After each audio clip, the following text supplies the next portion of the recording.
The city was a symphony in neon and shadow. Streetlights painted asphalt with a warm orange glow. Buildings reached skyward, their silhouettes jagged against the twilight. A cool breeze whispered through the avenues, carrying the scent of rain and distant music. He had seen it all. The joy and sorrow, the triumphs and defeats, the endless dance of humanity under the city's watchful gaze. Tonight, the city held a quiet kind of magic, the kind that settles in when the day's noise fades away. He glanced at his watch, the green numbers glowing faintly in the dim light. Almost midnight. Another hour or two, and he could call it a night. Just as he thought this, his radio crackled to life. Dispatch, a new fare, an address downtown. He sighed, pulling away from the curb, back into the current of the city. He wondered what stories this ride would hold. Every passenger, a world unto themselves. He drove towards the address, the city lights blurring into streaks of color. The address led him to a modest apartment building. He pulled up and waited, the engine idling softly. A moment later, the building's front door opened, spilling warm light onto the sidewalk. An elderly woman emerged, her frail frame supported by a cane. Her silver hair was pulled back in a bun, and her eyes, though clouded with age, held a spark of youthful curiosity. She wore a simple blue dress and a pearl necklace, a hint of elegance in the urban night. She reminded him of his grandmother, the way she carried herself with quiet dignity. He got out and helped her into the back seat, carefully placing her cane within reach. Good evening, ma'am. Where to? Good evening, young man. Just drive. Take me for a ride through the city. I want to see my favorite places one last time. He drove slowly, guided by her directions. They passed by a grand old theater, its marquee dark but its facade still radiating a faded grandeur. I saw my first opera there. My husband, he took me for our anniversary. We were so young then, so full of dreams. They continued on, passing by a bustling Italian restaurant, its windows fogged with steam and the aroma of garlic and oregano wafting into the car.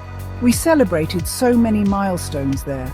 Birthdays, anniversaries, even the birth of our first grandchild. We always ordered the same dish, spaghetti carbonara. My husband, he always said it was the best he'd ever tasted. He listened intently as she spoke, her words painting vivid pictures of a life well lived. He saw flashes of her past, twirling in a beautiful dress, laughing with her husband, cradling a newborn grandchild. The city became a canvas for her memories, each street corner a portal to a moment in time. They arrived at a small park, its entrance framed by wrought iron gates. The park was deserted at this late hour, the only sound the gentle rustling of leaves in the breeze. This was our sanctuary. She whispered, her voice thick with emotion. We used to come here every Sunday afternoon, rain or shine. We'd sit on that bench over there, right under the old oak tree, and just talk for hours.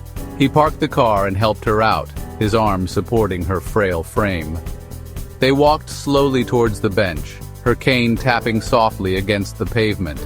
She reached out and touched the rough bark of the oak tree, her fingers tracing the patterns etched by time. My husband, he planted this tree as a sapling when we were first married. He said he wanted to plant roots here, build a life together, and we did. We built a beautiful life.